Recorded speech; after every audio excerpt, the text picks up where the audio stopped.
Oh, There we go. We are live there we now. are. A lot of interesting things have happened over the last week.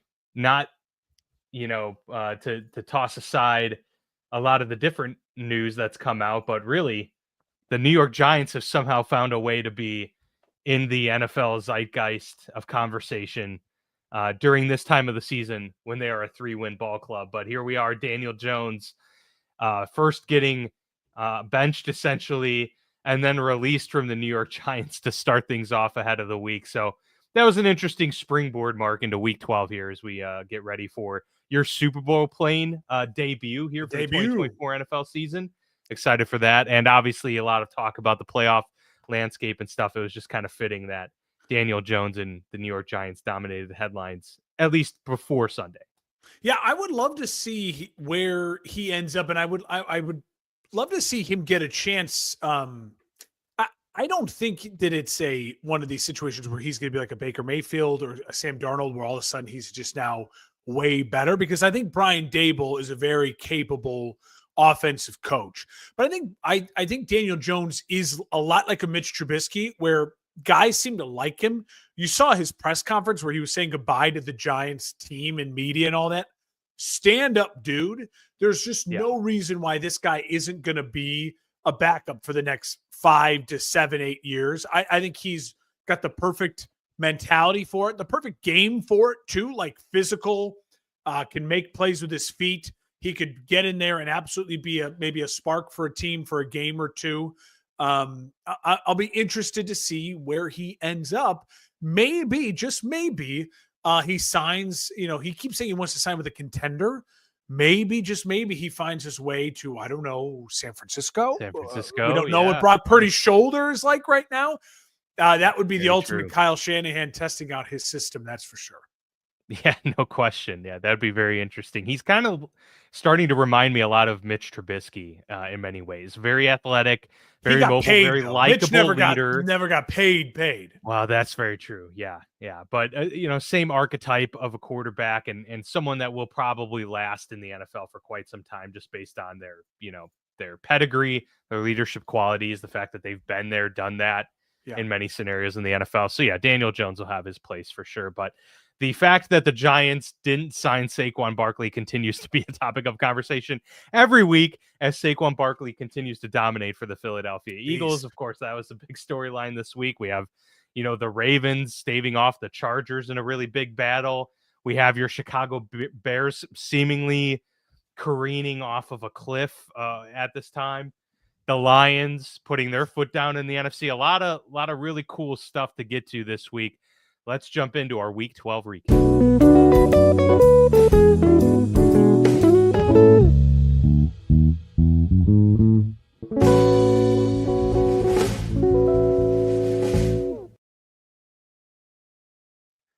All right, so as we dive into the week, we always start off with our best win, worst loss, and then we'll end the episode today with Mark breaking down his Super Bowl plane. And excited to see kind of who we have shaping up there. 10 teams aboard the plane to Super Bowl. Was it 59? All right, 59. 59? Is it 59? Is Super I think it is.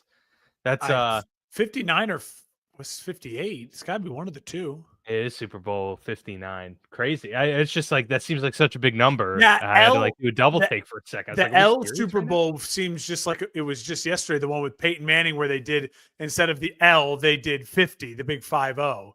That was Peyton Manning's last Super Bowl. That's almost 10 years ago now. That's crazy. Gosh, and early in my fandom, the Steelers won Super Bowl XL.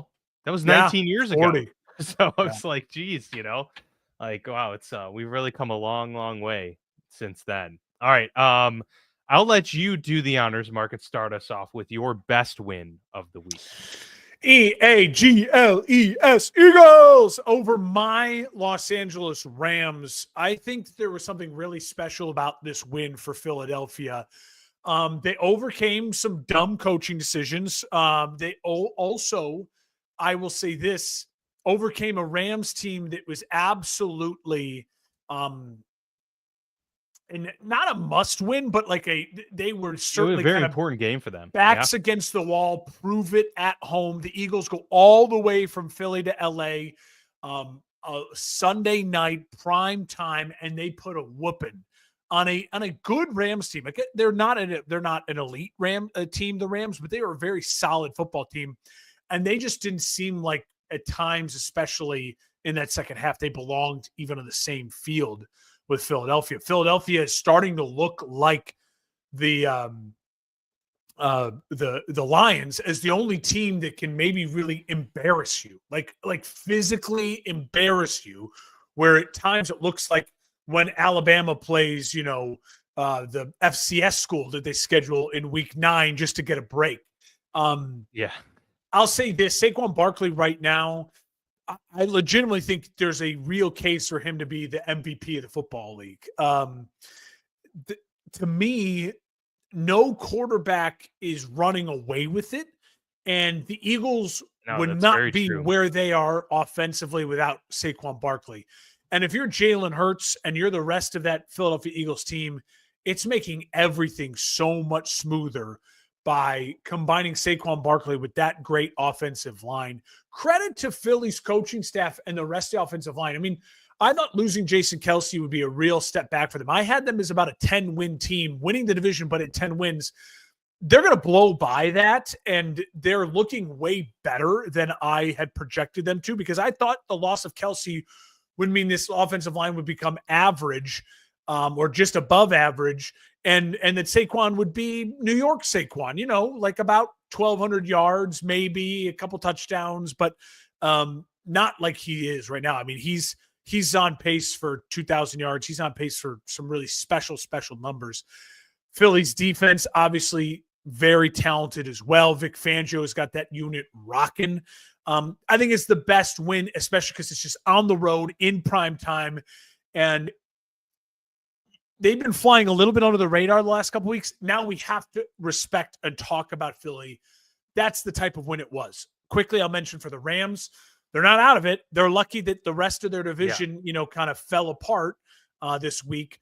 But I'll say this for I almost said St. Louis, for Los Angeles, man, this was an alarming loss, right? Because you are in this mode where as long as you have Matthew Stafford, you're thinking win now, right? You're thinking deep playoff run. Yeah. This is starting to feel like if that's the teams that you got to get by in the playoffs, Philadelphia and Detroit like that, well, the Rams just don't belong in the same field with those teams right now. Could that change in the next couple of weeks? Probably not. That doesn't mean the Rams can't make the playoffs. It just feels like now I definitely know the Rams ceiling is, it feels like a one and done playoff team. That's their peak ceiling right now. And I think for most Rams fans, you'd say that's a bit of a bummer considering the Stafford contract, the Stafford situation. Listen, banners fly for forever, but it's starting to feel a little bit like Tom Brady, where it's like, hey, that was exciting that one year, but what do we got in the rest of the time for this kind of all-in commitment? Nothing but maybe missed playoffs or early playoff losses. It makes you think, what would have happened had they not sustained the injuries that they had earlier this year, but they are where they are at, and they have to contend with that. I do agree for the most part that they do start to have that flavor of a one-and-done team. I think they still have the ability to win a playoff game, but I just don't think a run is in this team, especially because, early on in the year, we saw Kyren Williams being a really dominant focal point of their offense. Yeah. He has, weaned off significantly. If they're not able to tap into that run game more and be able to control the pace of play, that's going to be really difficult for them, because while they do have the ability to score big with Puka Nacua and Cooper Kupp and do these types of things, it's going to be more and more difficult when you're playing against other teams like the Lions, the Eagles, who can not only score quickly and kind of run up the scoreboard, but also then revert back to just pounding the rock and putting their the foot down on the throat when it matters most. The Rams just don't seem to have that ability right now to put teams away. In this case, they really didn't have the opportunity with the Eagles in town. Yeah, huge win for the Eagles. By the way, I do think that they are much better than even I anticipated them being, despite me having them really high up in the NFC seedings.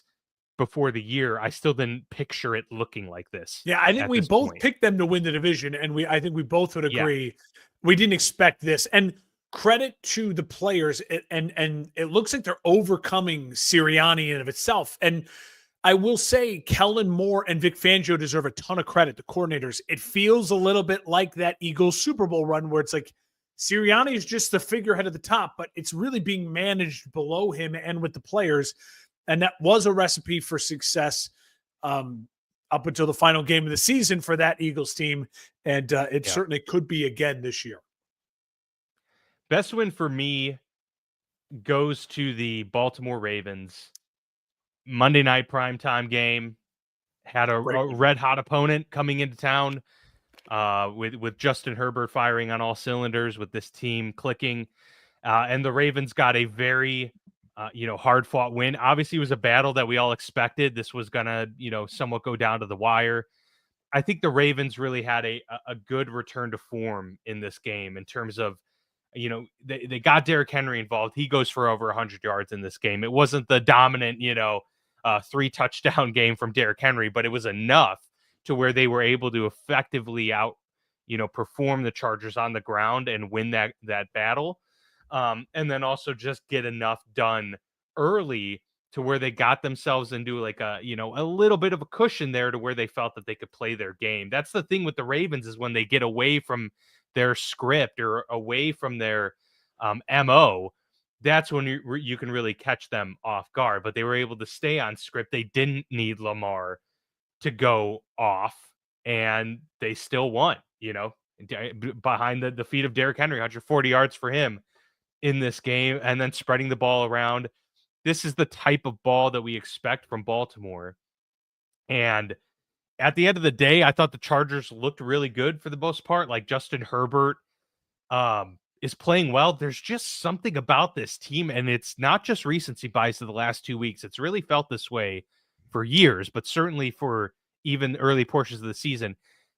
Early second half, they get into this weird funk where it's like they're not moving the football at all. And they're just not managing to come out of the locker room strong. And that's hurt them, especially when they've been able to gain momentum in the first half. They can't carry it over, and then they find themselves having to constantly get a fourth quarter comeback. That's a thing that I would think would be problematic for the Chargers moving forward. Although I still see them as a competent, playoff team, and a team that you wouldn't want to play in the wild card round. But kudos to the Ravens. They needed a comeback win after a tough loss to your division foe to get it under the bright lights. They got to be feeling pretty good about themselves now at 8-4, and still kind of in that mix now for the 1 seed back in play. They just got to hope that Kansas City can kind of falter a little bit and catch Buffalo off guard too.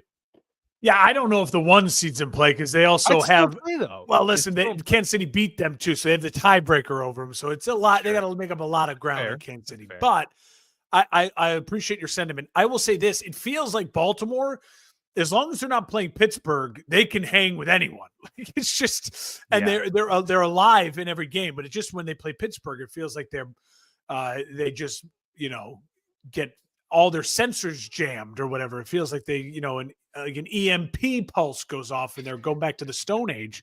What I love so much about this game, again, for Baltimore and the victory, was on the road, prime time. And I remember it was like late first quarter, early second quarter, when they showed the graphic. It was like Lamar Jackson, like 1 for 4 for like 5 yards. And you're like, yeah, this has been a weird start for the 2-time MVP. And then like the next play is that deep touchdown to Rashad Bateman. You're like, oh, yeah. Like, that is freaking insane. And from there on, I mean, the Chargers outplayed them in the first half, and yet they go down at halftime 14-13. Credit to the Chargers to get that field goal there late in the second half to get it to 13 and be alive in this game. You're right about the Chargers. I think part of what the second half woes for the Chargers was they lost J.K. Dobbins. And so it was kind of like, do we run still? Do we just throw it? But they know we're not really as explosive now that we don't have J.K. So they're kind of lost in that like middle ground, and you're damned if you do, damned if you don't. I love the aggressive fourth down calls from both head coaches throughout the game. John Harbaugh is now 3-0 against little brother Jim Harbaugh. So that's now a real thing. Like, one's a fluke, two's luck, and three's a pattern, right? Like now we have something going to really go off of. John owns Jim. And I think the Ravens,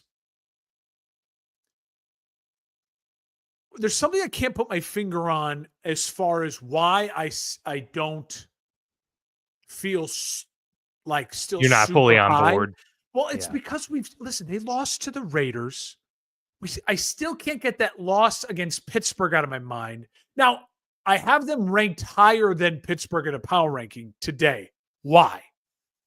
Because Pittsburgh's loss, which we'll talk about here in a second, is a reminder of like, oh, the ceiling for Pittsburgh, I still think is lower than the ceiling for Baltimore. And I think it's because Baltimore is the 2-time MVP. And I know it's silly because I still think Pittsburgh's all around maybe a better top to bottom football team. But when you're talking about, to me, like a power ranking is more like, what are your Super Bowl aspirations? Where's your ceiling at? Can you achieve the height of your highest height, right? Like what if you're playing at all cylinders, what can you achieve? And I think it's fair to say Baltimore can still achieve more realistically than Pittsburgh right now. But I still think if Pittsburgh and Baltimore playing a playoff game against each other, I'm betting Pittsburgh. Like Baltimore can't, like it's this weird dynamic between the two. Sure. And the AFC is just going to be so much fun. It's going to be a bloodbath. This felt like a playoff game last night. The Chargers are still a playoff team, in my opinion. Now, listen, the Chargers might falter here a little bit. Don't panic. The Chargers have Atlanta, KC, Tampa. That's a tough stretch. I think they beat Atlanta. I think they probably lose to Kansas City. And I think they probably lose to the Bucs because I think the Bucs are going to skyrocket here. So don't be surprised if all of a sudden we're talking about an 8-7 Chargers team. Their last 3 games, I think they'll sweep the last 2 games. I can't remember exactly who they are, but I think it's like the Patriots, Raiders, Broncos. Like it's a very winnable stretch for the Chargers down the stretch. So don't be shocked if the Chargers start to falter here. But I still think the Chargers are a playoff team, and like you said, will be a handful in the wild card round. Need to get J.K. down. They do end the season on the road at New England, at Vegas, so they have a chance there to get 2 wins, and they play the Broncos right before that. There are which is a winnable game. It's at home. There are 3 wins on that schedule still for them to get to 10 wins and make the playoffs. Absolutely, I think there are 3 wins. Worst loss for me. This was kind of hard to pick, actually, because I did think that there were a couple candidates in here. For sure. But I'm going with the Washington Commanders falling to the Dallas Cowboys. This was a game you can't lose. Now Washington is officially starting to unravel at a very, very poor time of the season. Now you could give them the benefit of the doubt and say, okay, well, they lost to Pittsburgh in Pittsburgh. That's a tough or at home. I'm sorry, I was at home. Still tough. But that's a tough game. That's a tough opponent. You lose on the road to the Philadelphia Eagles, who might be, the top 3 team in the NFL. But then you can't make it 3 in a row to the lowly Dallas Cowboys with Cooper Rush and whoever the hell else is playing on that football team right now. Now, next week's game against the Titans, I don't know what to anticipate. I'm going to say, Commanders should win that game, but who knows? And then you have to play the Eagles again later this year. You have to play the Falcons, who are going to be, fighting for their division. Now it's a narrow, you have fewer margins to work with here if you're Washington, especially because you're already playing with house money. Now you really have to dig in if you want to make the early season theatrics come to fruition for you. And, give those fans, some due for what they were expecting and hoping for when you had that surge early this year. I mean, this was 4 weeks ago, this was a almost guaranteed playoff team. Now they're finding themselves at the 5 seed in the NFC And that can quickly change. We're talking like a 2-game difference here down the stretch with division games changing a lot. Really bad loss for the Commanders. And I didn't even mention, obviously, the way they lost. Yeah. Um, because some could say, well, they were right. They barely won. Well, yeah, but they also needed like the Minneapolis Miracle type play to even make this a potential winning performance. And of course, they don't get the extra point, and then you give up a touchdown, which was a very stupid move on the Cowboys' part there to score the touchdown. But I digress. Can't have it, really bad, and now you're in must-win territory for the next couple weeks, I would say. Well, you got to get the momentum back. I think that's what's so interesting, right? After the Hail Mary win against the Bears, we talked about it. They had all the momentum. I think I sat here and listed out, and I guaranteed like Washington could be a 12-win team. Well, that's dead now. Like now it's people are questioning Cliff Kingsbury. People are questioning Jane Daniels. People are questioning Dan Quinn. People have no faith in the kicker. So you go from 7-2 and like all the vibes are like, oh my God, house money. This is amazing. So now you're 7-5 and the vibe should still be, this is amazing house money because we didn't expect to be 7-5. Yeah. I mean, if you're 7-5, because you were 7-2, now it's right. like panic mode because if you were 5-4 and you're 7-5, now you're like, whoa, the vibes are moving the right direction. So it's funny how that works. It's momentum. Not is a all real 7-5s are built the same way, right? And so that's what's crazy. Like, can this young Commanders team get the momentum back? I think they can. I think there are still plenty of winnable games. I still see this Commanders team as a 10-win team if you look at the schedule, but they absolutely now have pressure, and that's a crazy thing to say, to come out and perform against a feisty as fuck Tennessee Titans team that is finding their groove. And we'll talk about them here in a little bit.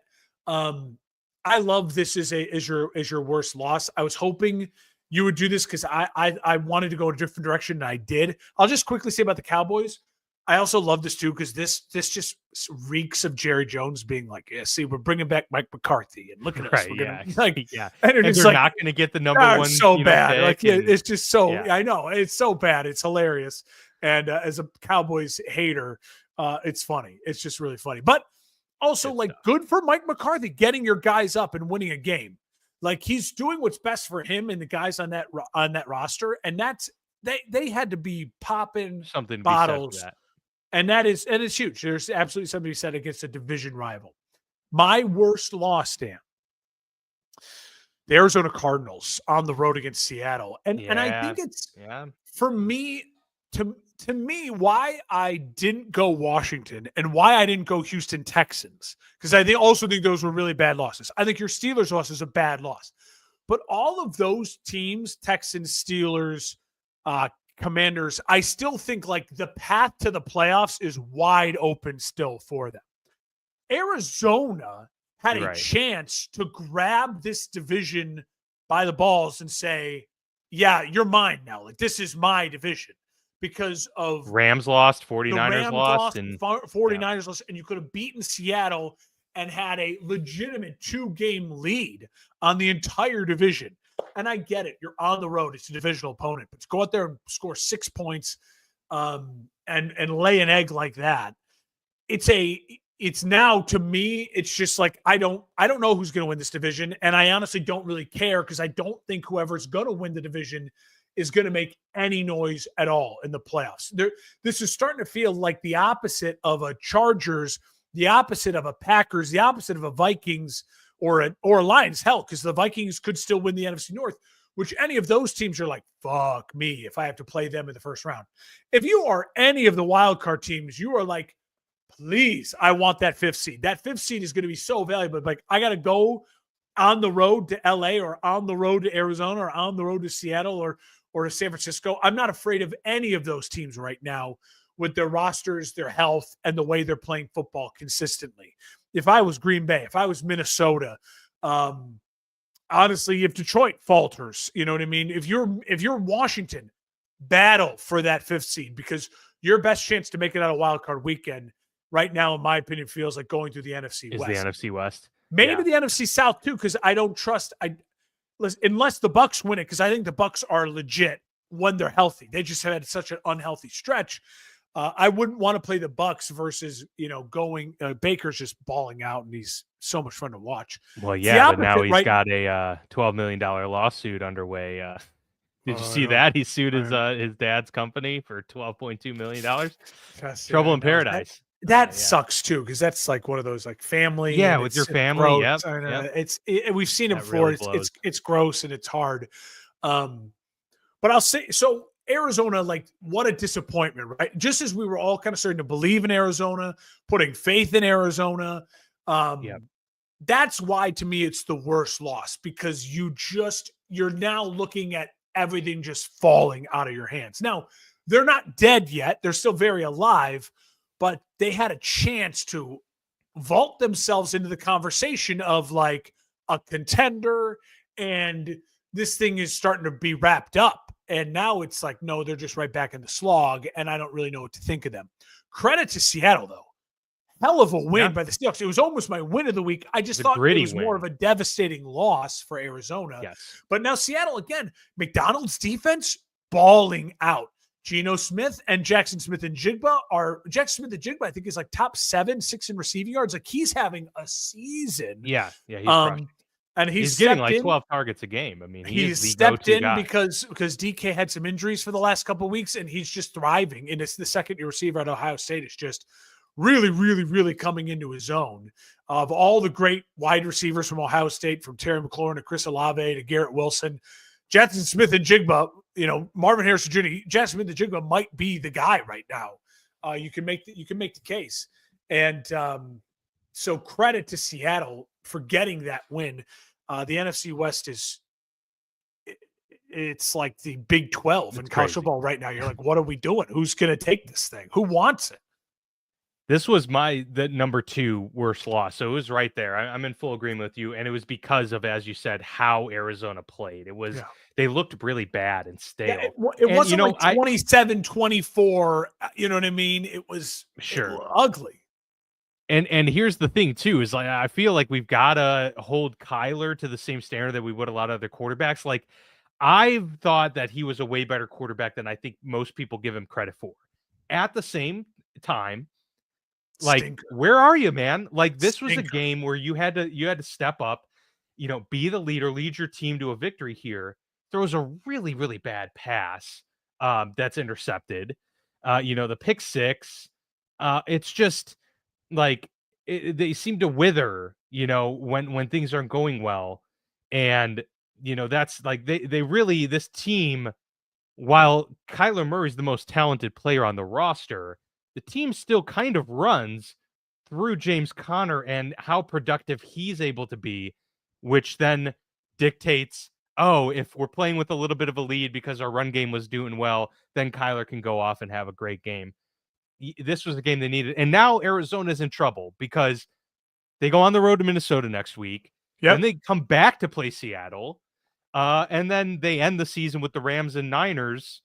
So that's 4 games right there. That could be, spelling huge problems for Arizona. If they drop 3 of those, you're out of the playoffs. Dan, your criticism of Kyler is really warranted. If this was Josh Allen, who scored 6 points and lost to the Jets when they were like, you know what I mean? 0 touchdowns, 1 pick. Yeah.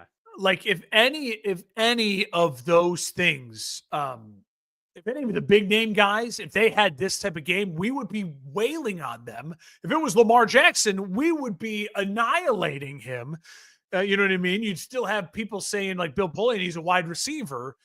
Kyler has yet to, in his career, ever shown us the ability to put the Superman cape on and be like, no, like Lamar Jackson did in that game. He started bad, and then he's just like, screw this. I'm going to throw bombs to Bates, and I'm going to count for 3 total touchdowns. I'm going to win us this goddamn game. We haven't seen that from Kyler, and now Kyler has a chance. You're right. The stretch is coming up. He's got a chance to do it, but the moment. Yeah, we haven't seen it yet. Let's go to Thursday night football as we go through our other games here. The Steelers at the Browns, obviously the snapshots of 3 minutes apart where it's mild snow to a complete absolute snowstorm where you can't see the field. Pretty I felt remarkable cheated. there. I bet way too many overs in this game for like receiving yards, all this rushing yards. And then I'm like, wait a minute, it's a freaking blizzard. What the hell? Nothing's happening at all. Yeah. No. A disaster. Hey, I gotta say, if there's one decent takeaway I have from the Steelers side of things, is Chris Boswell's a wizard, man. Like, he made field goals with just, you couldn't even see 2 feet in front of him, and he's banging in field goals. But I digress. This was not a contender for worst loss in my mind, simply because the Browns are a better football team with Jameis Winston than I think a lot of people want to admit. 2-2 with him as a starter. Like, it's a legit team. Now, they outplayed Pittsburgh in this game. There's no question about it. So they earned the win and all of that.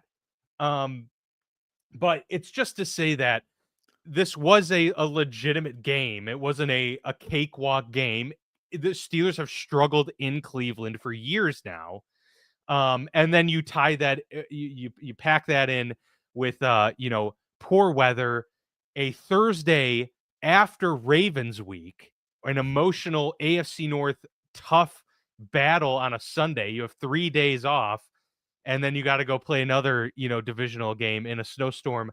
I give a little grace to Pittsburgh, despite them playing poor. It doesn't mean I don't have issues with how they played. It was, I think TJ Watt deserves criticism for literally not showing up at all. Like this, Myles Garrett, rightfully so, is now, being talked about as the DPOY frontrunner, because he showed up. He made huge plays. He had 3 sacks. He forced a fumble that was pivotal. And TJ was basically held off the stat sheet when you needed him most. I mean, this was a game that the rush really had to come through for them. And they just didn't. Pair that with, the going back and forth with Jaylen Warren and Najee Harris. I've been saying for a little over a year now, I think Jaylen Warren's the overall better running back, but Najee Harris has been having such a great season that I get how but I think, Jaylen was early on way more explosive. I just wish they kind of stuck with him a little bit more. The deciding factor in this game, Mark, was not third down, because the Steelers are actually pretty decent on third down. The Browns were horrendous. I think the Browns at one point were 0 for 9. The difference maker was the Browns were 4 for 4 on fourth down. Yeah. And the Steelers didn't convert. So those are, a synonym for turnovers in games like this. And Pittsburgh couldn't convert. They brought Justin Fields in a couple times, weren't able to get it done. They weren't able to convert in the red zone. And look, man, that's really all that, it has to be said. Those are the difference makers in close games, close division games, and games where weather's going to play a factor. They had their moments, they had their chances, just didn't get it done. I'm not panicking about Pittsburgh. I don't think I feel too much differently. I still felt their ceiling was always somewhat capped. But that's just kind of where it stands. It was a win that that would have been great for them to have. Puts them at 9-2. Now they're still right in the thick of it for the 1 seed and creating separation in the AFC North. Now you let Baltimore come right back in, and they're closing the door. Yeah. Jeff Robbins comments, okay, so Cleveland beat Denver. I hope Cleveland beats Denver, Jeff. As you know, I'm a noted Denver hater. But I'll focus on this game here really quickly. And I will say, absolutely, Jameis. It's funny because at the time they start Jameis, they also traded Amari Cooper.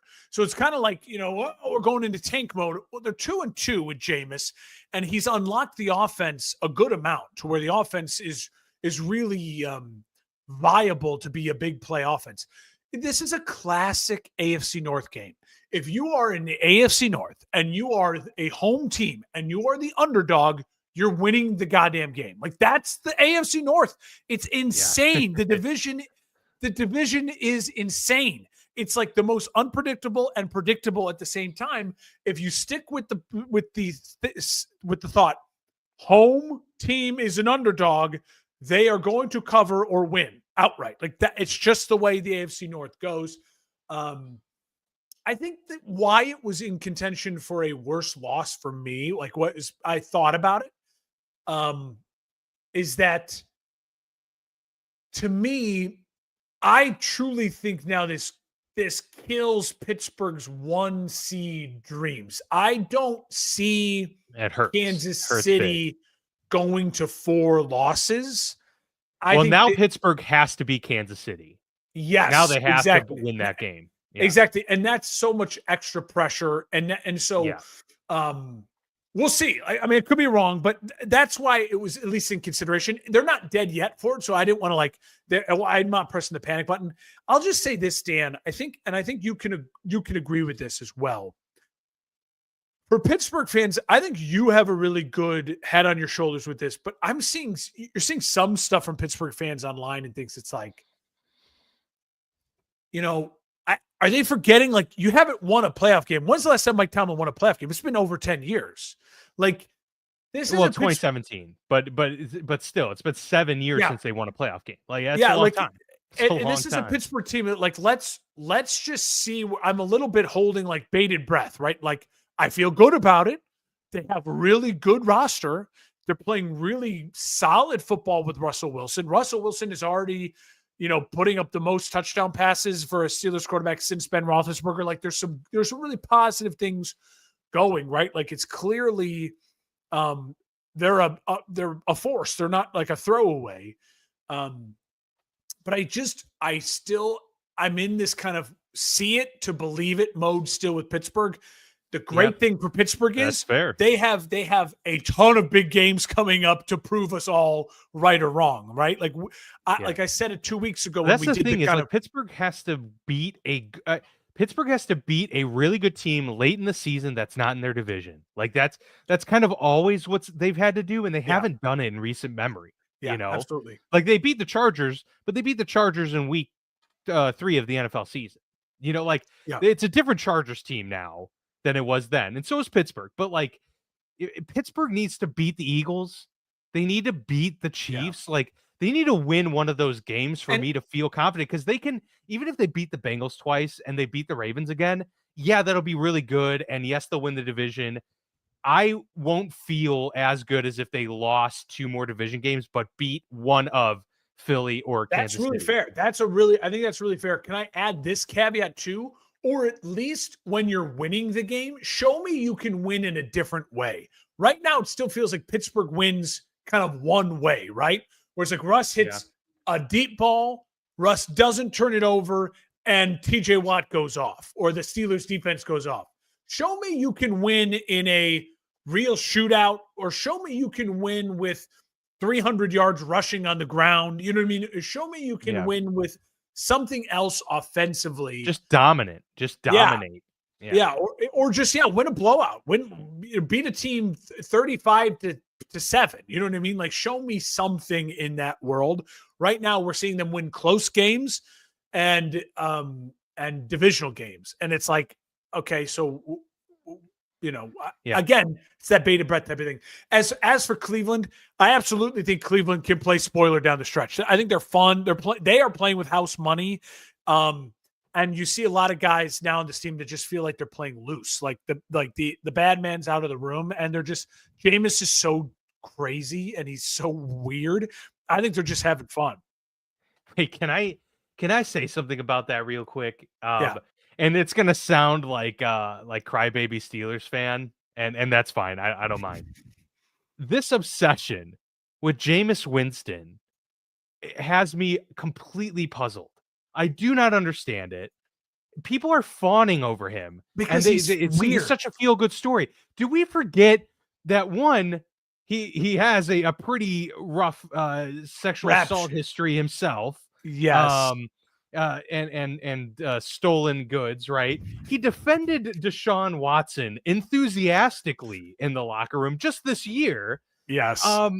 His antics before were weird, and like he was almost like laughable, and now people are just like, oh, I love it. It's just silly Jameis. And I'm like, to me, this is very annoying. The guy is just very like it's silly stuff. I Like think people dog Russell Wilson yes for his corniness, but somehow like Jameis Winston's corniness is like lauded right now. Well, And I maybe think it's because he just never has been I think a there's great two quarterback, you know. I think that's it, right? Like it's this like the dude we all look at him like that dude's freaking wild. And I think also part of it is He's like a wild card. Yeah. we know his history and it's like he can't help himself. Like he can't get out of his own way with the weird drills that he does, the weird speeches.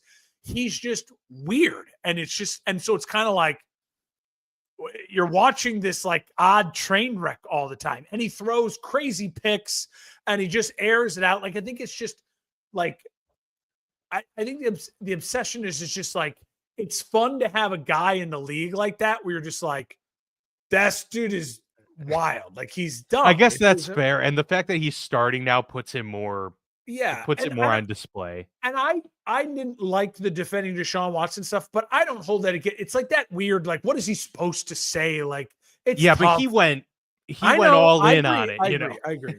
He went deep into it. No, I think it's more about the pregame and postgame interviews that bother me more than anything.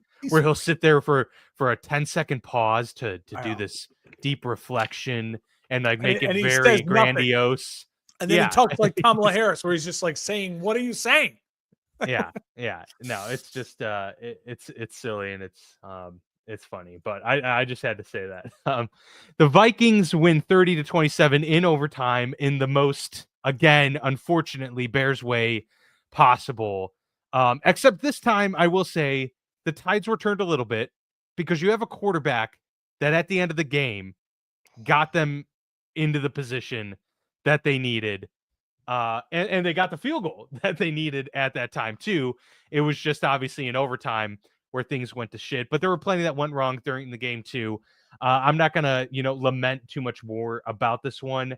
I guess at this point, Mark, it's probably best case for your Bears if they're not going to be making the playoffs to get a higher draft stock while seeing Caleb perform as admirably as he's been playing.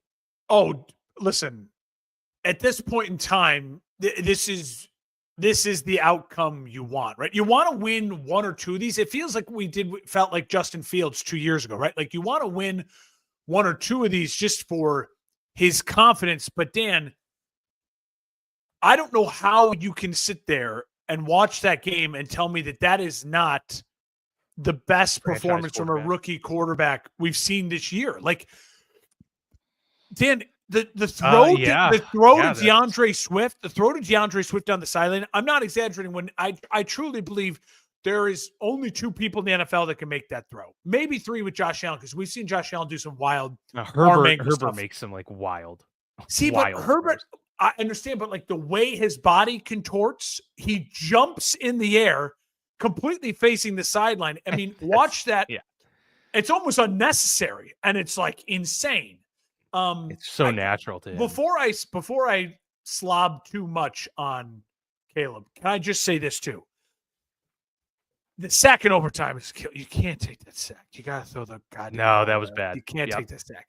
But again, that's rookie mistake, and that's also like Patrick Mahomes he took a giant backbreaking sack late in the game against Carolina too, because they think I can make the play. So I like that. But I also need just that little bit of extra awareness of like, just get rid of it. Just get rid of it. Just get rid of it. Sure.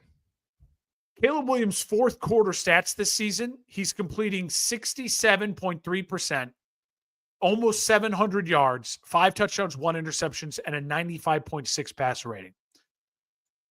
I mean, Caleb Williams had a 100.3 passer rating against the Vikings defense. The average for quarterbacks going into that game against the Vikings this year, and Brian Flores, was 79.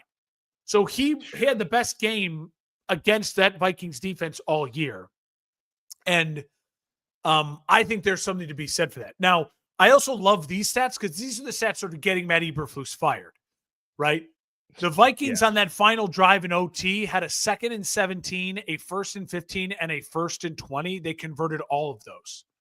Against Matt Eberflus, he's the defensive coordinator and the head coach, the defensive coach. That's embarrassing. Also, Sam Darnold in the fourth quarter in OT against Matt Eberflus's defense, 11 of 13, 166 yards passing. So, like, what the hell are we doing, Matt Eberflus and your defense? I'll keep harping on this. Great decision to move on from Shane Waldron, because Thomas Brown is giving Caleb Williams what he's needed, which is just a really solid, easy to follow game plan, right? Where then you're letting him make quick decisions, be accurate with the football, and spread the ball around. Cole Kmet, DJ Moore, Rome Odunze, Keenan Allen, all were extremely involved in the game plan. That's amazing. Like, that's exactly what we wanted to see from Caleb all year long.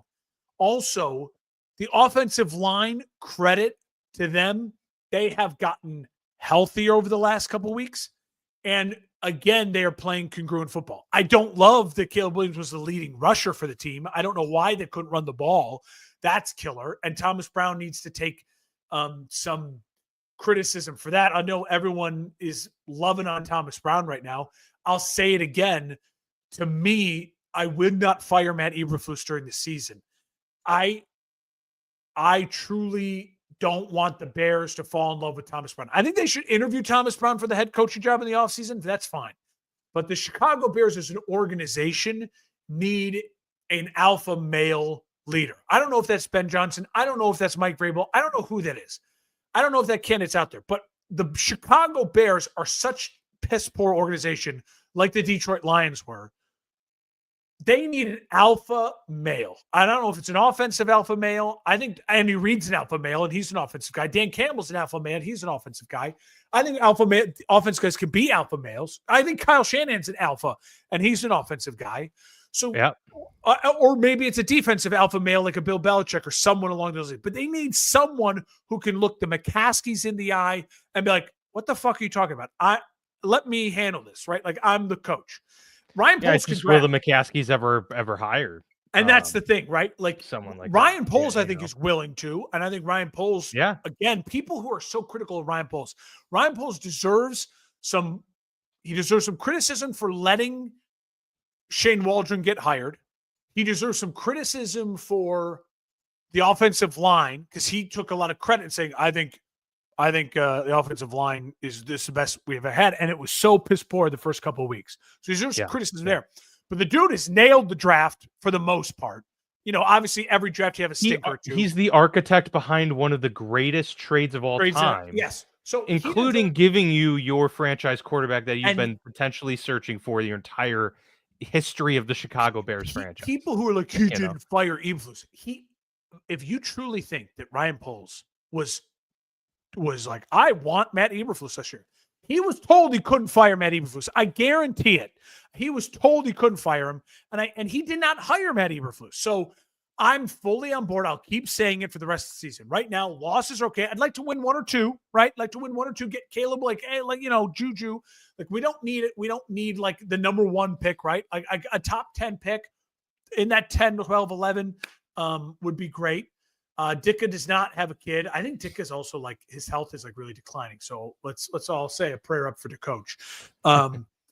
But that's where I'm at right now, right? Like, Caleb was phenomenal. And I know that he's probably not going to win Rookie of the Year. Like, Bo Nix has been more consistent recently. But if you watch Bo Nix play and then you watch what Caleb Williams played, how can you not look at what Caleb did in that tape and be like, I want that kid 10 times out of 10 over anyone else?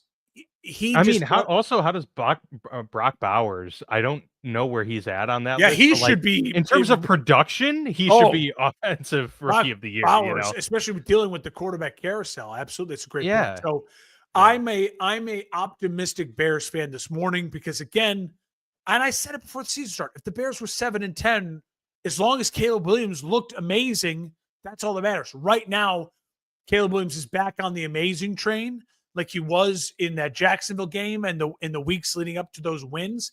He's back on that stretch, and we're losing games, and it's all Matt Eberflus's fault that we're losing games. So this is a good situation to be in for the Bears. Yeah, for sure. The Lions win on the road 24-6 against the Colts.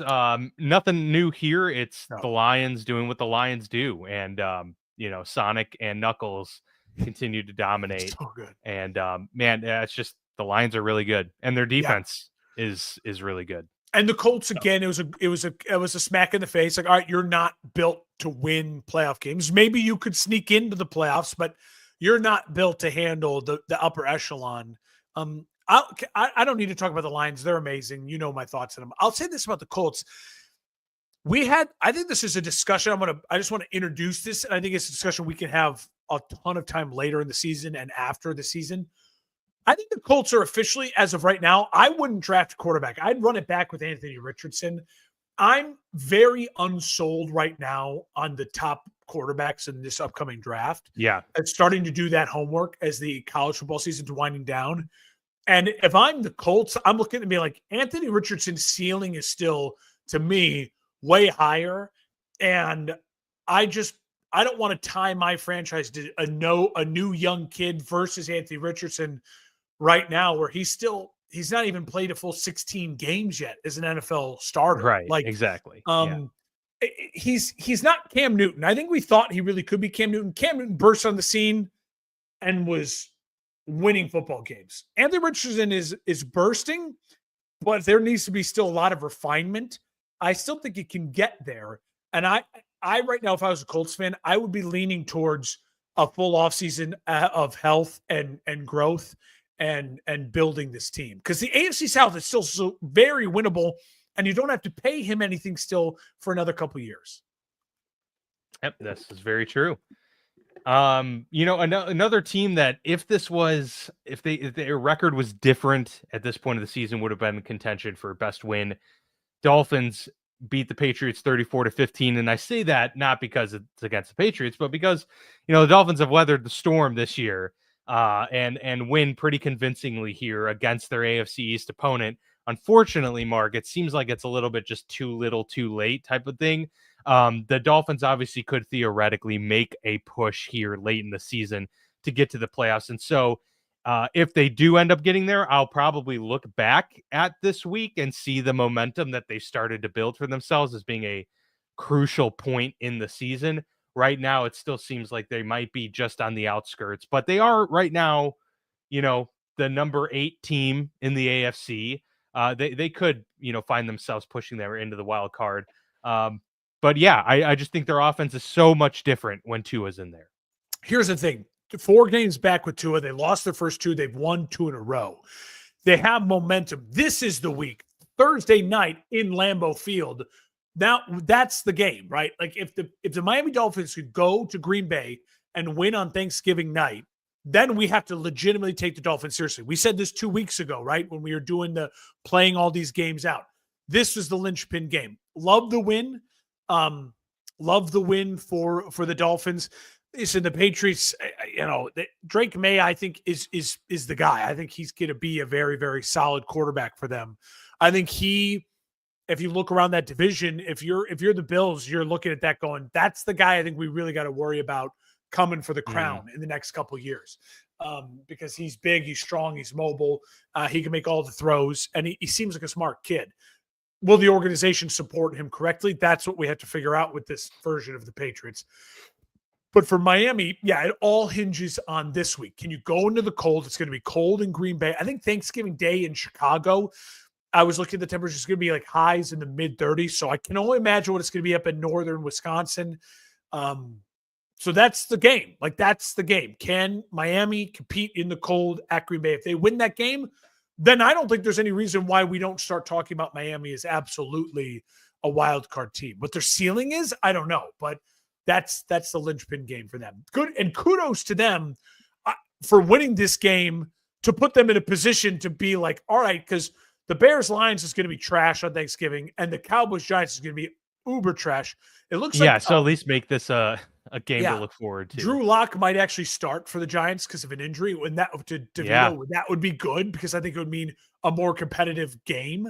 But I really hope the Miami is competitive, and I'm glad they won a game so that the nightcap is interesting. I'm still excited to see the Bears-Lions though, and I'm sure you are too. But but Yeah, or maybe dreading it a little bit, I suppose. the lines are so good. The Buccaneers get Mike Evans back, and he fares pretty well, but it was really, the Baker Mayfield show did the Tommy DeVito uh, celebration too. 30-7, the final there, and yeah, look out for the Bucs. They are making a push, and you and I have both said we do feel that when fully healthy, they are the most talented team. They should win the NFC South. Problem is they've just been banged up this year, and now they're still finding themselves on the outside. But it's a gettable division still, and Atlanta is not looking so hot right now. So it's there for the Bucs, and yeah, this was like we were talking about the Steelers wanting to like see some convincing victories, even if it's against really bad teams, and the Bucs are able to blow you out. Like they can have these huge production games, and we saw it here. And when the Bucs are fully healthy, we saw them beat the Lions in Detroit. They're the only they have a real resume. And I'll say this about Tampa. The problem for them right now is the margin is razor thin because they already have the 7 losses. So they realistically pretty much have to win out unless Atlanta really stumbles. They've got 6. They've got 6 losses. Just wanted to throw that correction. But the problem is Atlanta, 2 of their losses are to Atlanta. So Atlanta's got the double tiebreaker over them. So that's why their margin is razor thin. They can maybe lose 1 game down the stretch, but they realistically winning out and getting to 11-6 would be the best way for them to make the playoffs. It's possible. This was a great start. I'll say this right now. There is no one playing with more passion and more grit and more just balls to the wall than Baker Mayfield.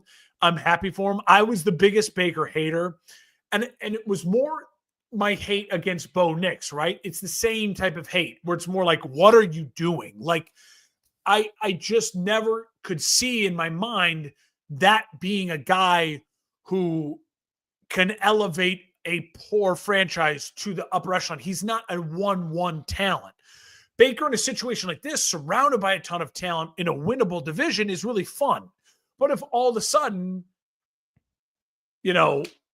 Lamar Jackson got traded to the Saints, it's like, oh, well, he's screwed. Like they're never winning. Your best chance is wild card, right? It's the same thing with Bo Nix. It's that, yeah, surrounded by a ton of talent, it can win you a bunch of games. But when you're in a division looking up at Herbert and Mahomes, it's like, well, what are we doing here? You've got to get special to beat special. And Baker is not special, but Baker is the ultimate and gritty competitor. And in a division that's wide open, that doesn't have a Lamar Jackson, then this is exactly what you want. Like they're built to win this division. Yeah. And they just got to hope Atlanta stumbles a little bit. I think Atlanta will. Well, the Kansas City Chiefs, and to much of the chagrin of the entire rest of the AFC, barely won a game that would have been a historic, awesome victory for the Carolina Panthers.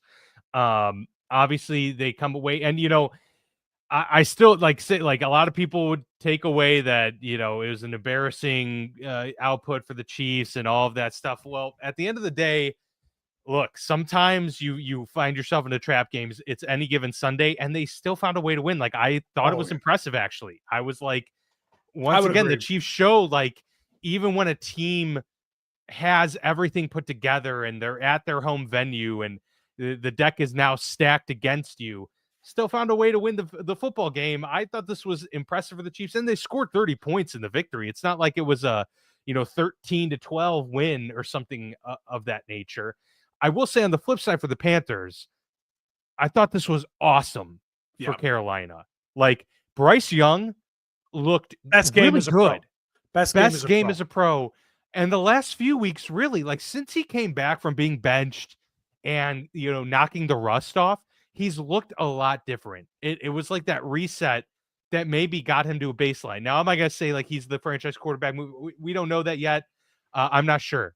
But if we get this past week, Bryce Young moving forward, I think you probably have a good case. You got a solid franchise type of quarterback.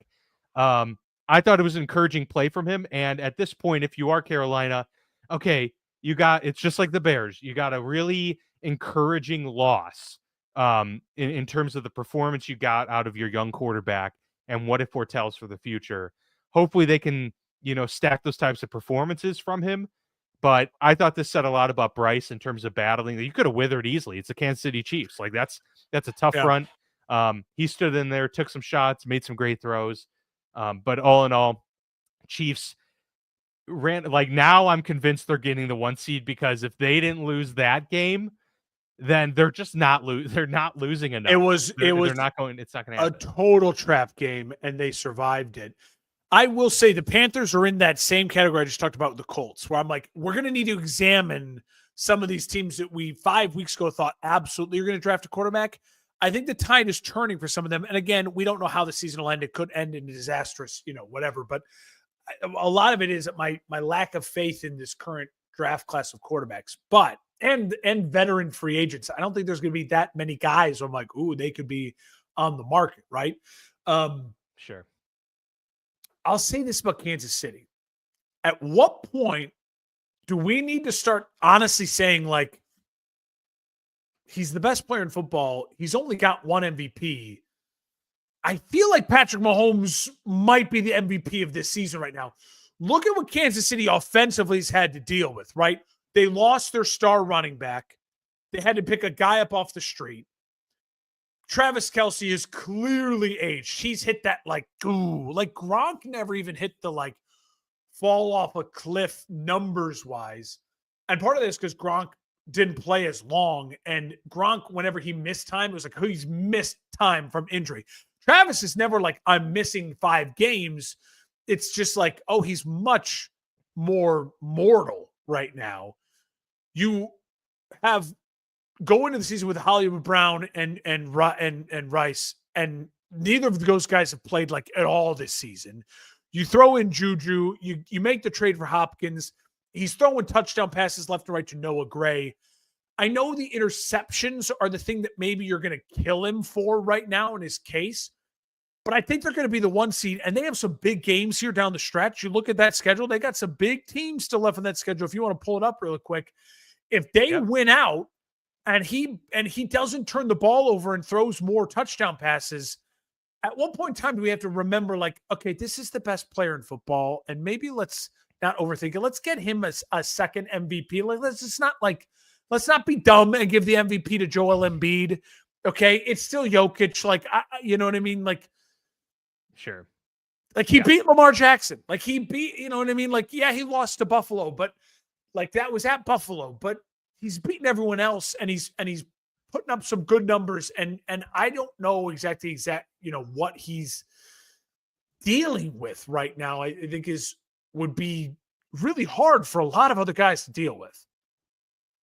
That's true. I think his performance earlier in the year is probably what hurts him because he was off to like the worst, start to his career. But he has come along as of late. They got the Raiders next week, which is, I'll be there Friday. You want to book it? The Friday game. That's right. It is the Friday game at 3:00. Then they play the Chargers the following week, Sunday Night Football. So that's obviously a big game. And then they go on the road to Cleveland. Then they're back home against Houston, which will be a big game for Houston for sure. Then it's on the road to Pittsburgh, on the road to Denver to end the season. So 2 pivotal road games, including 1 divisional game at the end of the year. And we may be seeing Kansas City for, I don't recall when the last time they went into week 18, not being able to rest their starters, but they might not be able to this year just because of, that type. But Buffalo, I still think they're going to have the 1 seed. Yeah. I'm just looking at his numbers. He's top 10 in yards. He's 18 touchdowns. He's about 8 off the lead in touchdown passes. He probably he's gonna have to ball out. Like he's gonna have to be have a really great final stretch. But I don't think it's crazy to sit here and just say in a year where I don't think Lamar Jackson. I think Josh Allen's the front runner in my, especially if they can get the 1 seed. Especially if they can get the 1 seed. I think Saquon and Josh Allen right now are the front runners. Yeah, which I would actually love to see Saquon get it because he's on pace to even blow out Adrian Peterson's numbers from his MVP year, and that was the last time a running back won MVP. It was 2011, I think. Lamar having Derek this year and yet not getting the 1 seed, it's kind of like the Lamar doesn't feel like the MVP right now. It feels like that team is still really good, but not as good as they were last year when he won the MVP, even though they have better help. So it's one of these kind of weird, like it doesn't feel like a Lamar Jackson MVP year if we're looking at those discussions. Absolutely. Agreed. All right, moving down the line, the Tennessee Titans beat the Houston Texans. This was actually a big candidate for worst loss as well. Absolutely. And you mentioned that 32-27, the final there. Yeah. I've kind of felt this way for quite a while this season, and I feel similarly about the Minnesota Vikings too, despite their record actually being much better. I don't want to call the Texans or the Vikings pretenders, because I think they are legitimate teams and they're playing legitimate football. But there's a lingering big question mark I have for them, where I can see on any given week them completely faltering due to their weaknesses. For the Vikings, I still don't trust Sam Darnold entirely. Like, I feel like at any moment the game can go totally haywire, and they're not getting enough out of their run game to where you feel that can be sustained. And for the Texans, we're not getting enough from this defense that was supposed to be as dominant as we thought. Like, maybe not fully dominant, the best in the league, but a defense that has seemingly regressed this year. And isn't, to let the Titans put up 32 points on you. Levis throws 2 touchdowns in this game and looks pretty good. There's just something missing from that we had last year, because you have Mixon going off, but CJ Stroud just doesn't seem to be lighting up the scoreboard the way he was last year, and things aren't as fluid and flowing as well for Houston as they were. That gives me concerns. And now they're 7-5. Like, yes, they're going to win the AFC South because they're in a bad division. They're almost certainly going to win that. But I mean, do you trust this team to win a playoff game right now? I'm not so sure. I feel confident in that. No, and it's funny because I think we got so ahead of our skis because he had such a great rookie year, and they overperformed by winning a playoff game, that if the Texans were just average last year, you know what I mean? Like the Bears are, right? Like, hey, and then 7-5 this year. We're like, okay. And now you're like, all right, hey, they're making headway and they're going to win this division. And so again, it's kind of that perspective of what we said with Washington. Not every 7-5 is the same. Now, credit to me, I had the Texans out of my power rankings last week before they even lost this week. So I've been on this, and I've been living to my word of like, yeah, I don't feel right now that they're a complete football team. And CJ Stroud, let's just be honest, is just not been, like we said with Kyler Murray, he hasn't been Superman. And we were saying it all offseason, and everyone was, is he a top 5 quarterback? Well, a lot of us were saying, yeah, because of the contract, because of the age and all of these things. He's not playing like a top 5 quarterback at all right now in the NFL. When I start thinking of the guys right now I'd want ahead of CJ Stroud, I can list probably like 6 or 7 guys before I right now get into that. It's like CJ Stroud number, like his name starts really having to be considered. Sure. Also, to my credit, I had them outside of the top 10 too. So I think to your credit as well. All right. Hey, look at us, the Football Lounge. Yeah. Take that, 4 frequencies. We have the correct takes. Take that, network. And so I was right on Atlanta and Houston. Yeah, we'll see. I didn't put it as my worst loss because, yes, again, they're in the NFC South where they have a window, right? Because they'll be fine. Yeah. This team can get hot, and they have, Nico Collins, and they have CJ Stroud, and they have Joe Mixon. Defensively, they can rush the passer and they can sack the quarterback. So that's what you need in a playoff game, right? Your quarterback to play well and to be able to rush the passer. They can do both things. So they're very much alive. Remember, they beat this Bills team earlier in the year. So they, again, have some resume wins. And losing a divisional game, it's always hard, right? Like we said with the Steelers, like, how do you judge it? How do you really, how do you rank it? It's bad, but divisional teams just know each other better. And as long as you're not playing them in the playoffs, which the Houston Texans won't be because none of the other AFC South teams are making the playoffs, I think they're still very alive. I just don't know I just don't think their ceiling is second round of the playoffs like it was last Sure. year. Yeah. We mentioned the Packers beating the 49ers, the Seahawks beating the Cardinals. We come to the Eagles beating the Rams, which was that was your best win, correct? Did we Of the week mention this the week. Packers? Was that your? Yeah, I oh, don't you think know we what? did No, we mention. didn't. I had them on my list of worst No. losses for the 49ers, but I didn't put them up here because like it's hard to do that when you Well, don't have Brock Purdy yeah, and playing the football game. So yeah. yeah, Let's get to that game because that is actually was a pretty important one. I don't think there's much more to say on it, right? Like it really is like it's hard to judge this, right? Like obviously the Niners, they're not dead because that division is still wide open. I think we all can agree now only one team from that division is probably making the playoffs. That's, I think, the thing we learned from this week. 2 weeks ago and last week, you could make the argument, they could get two teams in. Right now, it feels a lot like the AFC South, where it's just like one team's getting in, whoever wins that division, and the NFC North has 3 teams. And like that's how the NFC playoffs really feels right now. Yeah, I still feel like it's going to go down to the wire, especially with the Cardinals losing. That was a gift to the 49ers big time. The Cardinals and Rams both losing gives you leeway. Gives you something to work with, right? But yeah, like Seattle, this is any man's game right now. This is it's a fascinating division in terms of what the race is going to come down to. And for Green Bay, listen, I mean, we're spending a lot of time talking about Saquon Barkley and talking about Derrick Henry. But Josh Jacobs, when we said it this offseason, he was, to me, besides Saquon, the next best back available. Like he was the guy, like in his prime and has better health. And I think even I may have at one point in time said I would maybe either have him over Saquon just because we know historically he's been healthier. He's been fantastic. I mean, you talk about running backs having a comeback this season. Tony Pollard's got 1,000 yards. He was a free agent back for the Titans. You have Saquon. You have Derrick Henry. You have DeAndre Swift's been solid for the Chicago Bears, and then you have Josh Jacobs, who's been a monster in Green Bay.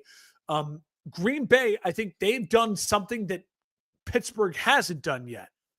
I think Pittsburgh's a better roster than Green Bay, but you look at Green Bay, they've won games in weird ways, in wild ways, and in very, very cohesive ways.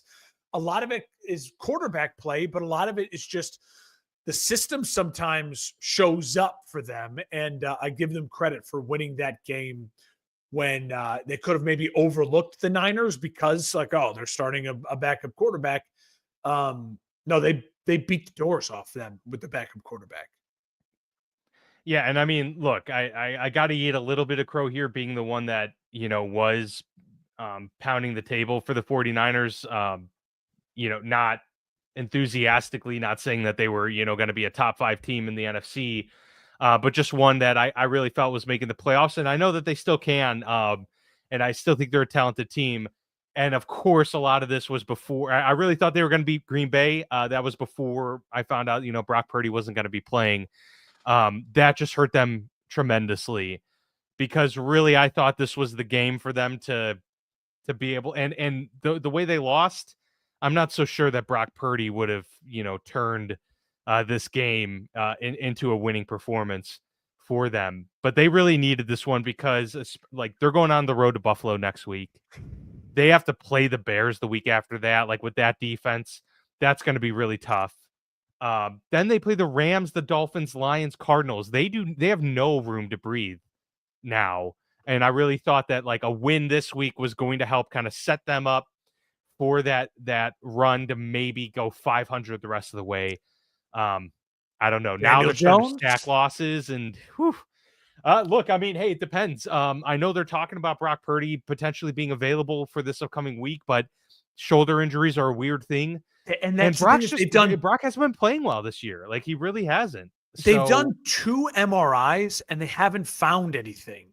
Did you see that report? Is that what's no? So it's 2 different MRIs. They don't know what the problem is, and they're like, he's just got soreness and he's got no velocity. They did light throwing yesterday. Apparently, I heard this was all from the herd today. And 2 different MRIs. Stuff, then. Well, and that's the thing, right? And he had the elbow thing, and it's that's a huge concern for a guy who doesn't have arm strength as it is. He can make the throw, but he's not like an arm strength guy. Brock Purdy's played well this year, but his well has been like surprisingly mobile. Like that's the thing that we've been like surprised about him. I would, if I was the Niners right now, I'm just saying this right now, I would wave the white flag. I would lose to Buffalo. I would not start Purdy. And I would say, fuck it. We're going to give him another week. And then I would probably sign Daniel Jones tomorrow.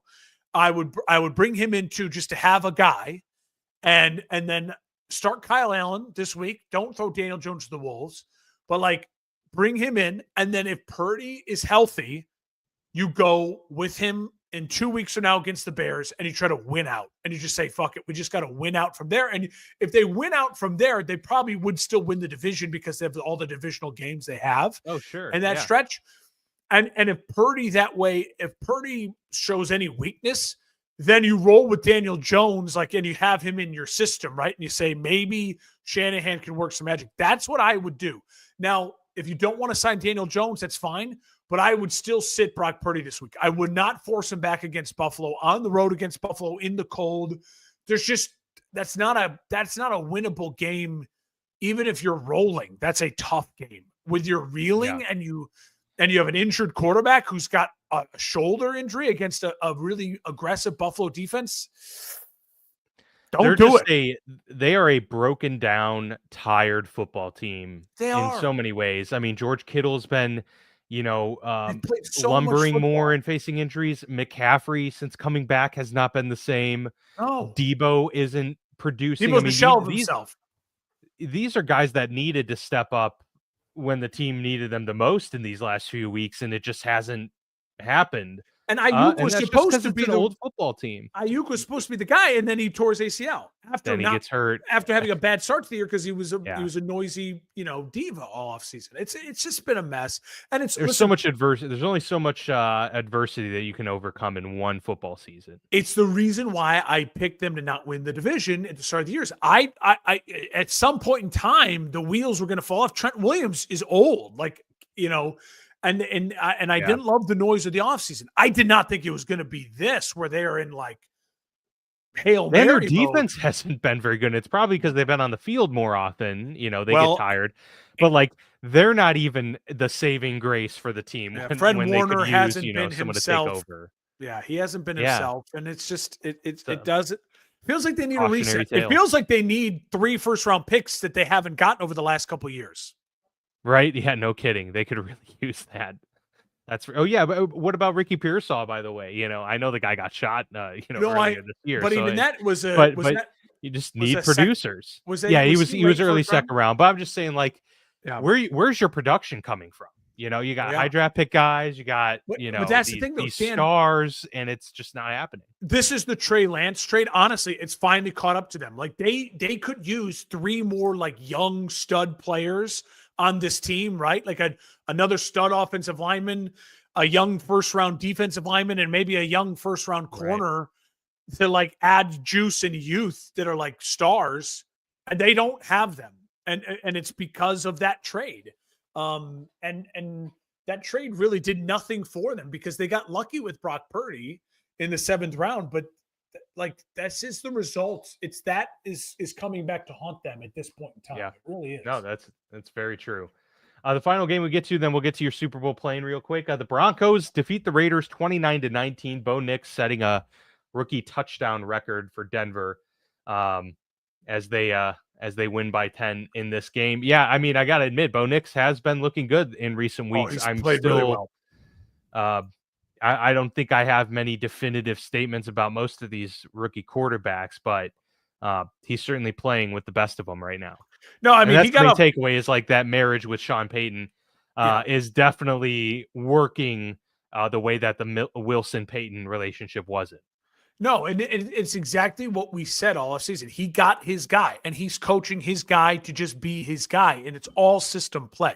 Now, the thing that the Broncos have going for them, they're at home against the Browns on Monday Night Football coming on up, and then they're at home against the Colts. I mean, again, 2 very winnable games, but I think they can be tough games, maybe go either way games. And then down the stretch, it's Chargers, Bengals, Chiefs. So we're going to learn if Denver's really up for the challenge of making the playoffs. And we're going to learn how Bo Nix stacks up against the two guys I keep saying he's looking up to. He's looking up to Herbert and he's looking up to Mahomes. And if Sean Payton is as great as Sean Payton thinks Sean Payton is, then Bo Nix will start to look more and more like Drew Brees, and we'll have to say, shit, maybe Sean Payton really did turn Drew Brees into one of the top 10 quarterbacks of all time, and maybe he can turn Bo Nix into one of the top 10 quarterbacks in the NFL right now. That's a long stretch, and it's still very early in his career, but the momentum and the arrow is pointing us more down. That's a possibility than the other way. And that's a crazy thing right now. It's funny because it's like, I think we all know if Bo Nix was on the Bears, he'd be shit. Like if Bo Nix was on the Jets, he'd be shit. Like, it's one of those weird, it's just weird, like how that works in the NFL. And it matters. Gardner Minshew's now done for the year, and it looks like I get to watch Desmond Ridder and the Raiders versus the Chiefs on Friday, so that'll be fun. Now, how about that 2021 draft class or 2022 draft class, by the way? Kenny Pickett, Malik Willis, Desmond Ridder, Matt Corral, who's I don't even know. Was that Brock Purdy though too? Well, I think Brock Purdy was 2021, wasn't he? 2021 quarterback draft class. We'll look this up real quick. I thought he was 2021 with the Mac Jones and all of that. Maybe I'm wrong. Justin Fields? No, because that was. I think Purdy was. Yeah, I'm really confused about this. Purdy's the best, and now I can't find the exact. Okay. Yeah, it was 2022. All right, yeah, there you go. So Brock Purdy, the 7th round pick out of that draft class, best in the class for sure. The by far the best of the class. Very, very interesting stuff. All right, let's get to your Super Bowl play, man. The debut of Mark's Super Bowl playing. Give us a quick recap for those who may be new to the show. If you're new to the Super Bowl playing, first class is teams I think right now can actually win the Super Bowl. Business class is teams that can make multiple playoff wins, aka I could see them in a championship game. And then coach are teams that are playoff teams, but I think they're one and done, or maybe they win a game. I would be surprised to see those teams in a championship game or Super Bowl. So let's open up. It's basically like a top 10 or like a tier class. First class, Chiefs and Lions. Now, some people may say, what about Buffalo? I have yet to see the Buffalo Bills beat the Kansas City Chiefs in the playoffs. So I'm just going again off of that. Right now in my power rankings, Buffalo is ahead of Kansas City, but this is the Super Bowl plane. Business class, that's where you're going to see the Buffalo Bills. That's where you're going to see the Baltimore Ravens. And that's where you're going to get the two other NFC teams, right? The Eagles and the Vikings. Would it shock you if it's Vikings-Lions? No. Would it shock you if it's Vikings-Eagles? No. I think the same thing with Chiefs-Bills, Chiefs-Ravens. Those, to me, are the 6 teams, 3 in each division right now, that are absolutely the 6 favorites. I think your Super Bowl is coming out of those 6 teams right now as we stand. Economy or just coach class, yeah, these are teams, again, right now, I believe, could absolutely win a playoff game. Are they making it to a title game? I think a lot has to go right for them to make it to a title game. And I would be surprised to see any of those 4 teams in a Super Bowl. I would be surprised to see Pittsburgh beat Baltimore, the Bills, and Kansas City. I could see them beating one of them or maybe even 2 of them, not all 3. I'd be surprised to see the Chargers do the same thing. Packers and Seahawks, same thing on the NFC side. Maybe I'm giving a little too much love to the Vikings. I know you're kind of lower on the Vikings. I'll say this. The Vikings, to me, right now, it's all about the path. They are in the driver's seat for the 5 seed. And the 5 seed means you're probably going to be playing either the Falcons, the Bucks, or the NFC West winner. So that means, to me, it's a very winnable game. And if there's another upset, then they're playing a home playoff game, quite possibly, or they're avoiding Detroit till at least the NFC title game. And I think that's huge. Also, I'm not down on the Vikings. This team, the Bears shut down. Jalen Johnson shut down Justin Jefferson. He had 2 catches, Yeah. 1 catch until overtime. And what did they do? They just said, oh, okay. TJ Hawkinson had 100 and plus receiving yards, and Jordan Addison had almost 200 receiving yards. So, like, Sam Darnold is balling. Aaron Jones can run the football. They're not as consistent running, but they can run the football. And they have 3 incredible weapons. And if you want to do what the Bears do and just shut Jalen, use a star corner to shut down Justin Jefferson, if you have a Jalen Johnson, many teams don't have a Jalen Johnson, then they can burn you with their other guys. And it's really, really, I thought Minnesota did scoring 30 points on the road against Chicago's defense was incredibly impressive. And Darnold was very good. 2 touchdowns, no turnovers. And they ran the ball when they needed to run the ball. So I'm higher on Minnesota than maybe you are. And so that's, I think, would be probably our main discrepancy in this. Would you agree? Yeah, definitely the main one. I think I would also make business class a little bit more crowded. I feel that the AFC landscape, I can envision really almost any of those teams making a run to the championship game. So right. I would put the Steelers and Chargers in business. I would move the Vikings to economy with the Packers and the Seahawks. But I think all the teams represented on here are the teams that I would have in terms of, because you keep it to the top 10. Yeah.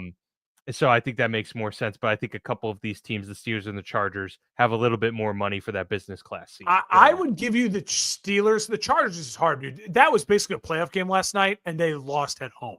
And they won't and they are the Chargers. They tend to do that. And they won't be at home. You know what I mean? They're not winning the division. Right. So that was my thought on it. But I give you the Steelers as a possibility, absolutely, because they're going to be at home. So could they find their way to win 2 home games and be in an AFC title game? Well, yeah, absolutely. Yeah. No, that's a good point. Now, I like it. The first iteration of the Super Bowl plane is underway, and Mark obviously is going to continue now this plane every episode until we get to the playoffs.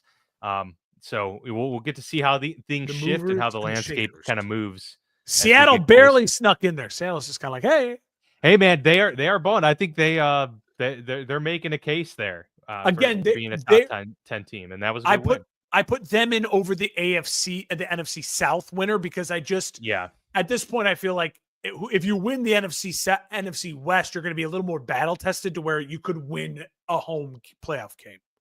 Yeah. No, I think that's fair. Absolutely. That was a loaded show, but a good one at that. And we've got 3 games on Thanksgiving. Talked about it a little bit. We're not going to have a show to recap the Thanksgiving games on Friday. I know we've done that in the past. Yeah. But we'll get to those games next week. We're all away spending time with the family and whatnot. So we won't be around, but we hope that you do have a great, safe, Thanksgiving holiday. Enjoy the football games, at least to what extent you can. At least the nightcap should be a decent one. No bye weeks, we think, and no bye weeks now. So we have week 14. We'll have buys again, but they don't do a bye week because they want as many games spread out. Week 14 will be the final round of bye weeks, and I think there's a decent amount too. I think there's Baltimore, I know, and I can't remember who else. A couple important ones. But yeah, then after that, of course, we're smooth sailing the rest of the way, and probably going to start to shift the show to focus on those matchups that truly count towards the playoff landscape at that point. But we'll get there when we get there. We appreciate, as always, the support. Again, go check us out at For Frequency's Sake.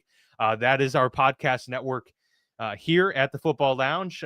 For Fantasy's Sake is the flagship show. I got to give a shout out, by the way, to Dan Hancock, who's like our resident betting expert here on the network. And he has been talking for weeks about the Nick Westbrook-Akine and Jonnu Smith touchdown parlays. And they have been hitting 3 weeks in a row now. So I got to give him kudos for that, because that is definitely won some people some money over the last couple of weeks. Talk about a random parlay grouping that has just worked out so well as of late. But also want to give a shout out to everybody that donated over $2,600 to Toys for Tots. Awesome. It's the great stuff we do here. Mark and I are excited to be able to give some money back to our local communities here, since most people in the show are in the Quad Cities, but we are in our respective communities here. So we'll be able to give back from those donations as well. So really excited for that.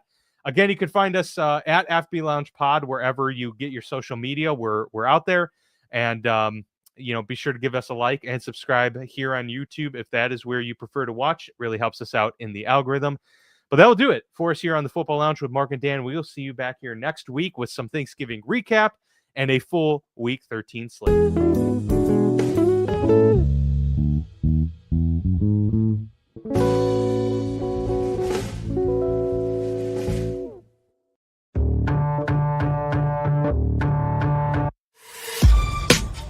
This has been a For Frequency's Sake Podcast Network production. For more great content, subscribe to For Frequency's Sake on YouTube, Facebook, and Twitter.